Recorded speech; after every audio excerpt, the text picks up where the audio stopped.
There seems to be no stopping the massive rally we've been witnessing in steel prices. Yes, it has largely been led by the vociferousness with which China has resumed its economic activities and, more importantly, focused around their steel production, their steel demand. But back home as well now, steel prices have been continuously rising since July 2020. In fact, take a look at the hot roll coil prices, which were at 37,000 rupees per ton in July.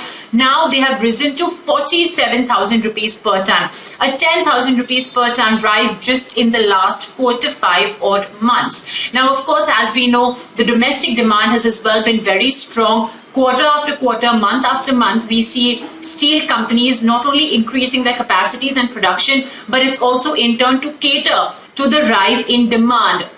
That in turn, of course, is being testified by how exactly the frequent manufacturing indicators and data as well point to the fact that the market does want more steel, be it in terms of auto, be it in terms of PMI, so on and so forth. So Motilal Oswal notes that just in the month of November, steel companies have perhaps taken price hikes of 4,000 to 5,000 rupees per ton on an aggregate basis. But still, according to the brokerage firm, HRC, domestic HRC prices are still trading at par with imported Korean steel, which is roughly at about $600 per ton.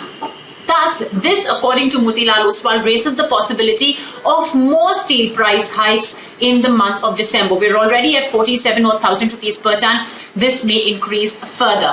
Now, interestingly, unlike steel prices, the raw material basket has not exactly moved higher on an aggregate basis. Yes, iron ore prices have definitely gone higher. We have seen NMDC continuously take price hikes, but coking coal prices are still at a 4-year low. This was further hit because China imposed restrictions on an import from Australia for coking coal, so that led to a glut of sorts in supply, and that's in turn caused global coking coal prices to stay a bit suppressed. So because of that, the overall costs are a bit in control, which in turn has led to steel spreads really expanding because steel prices have been going up, but raw material prices not so much so.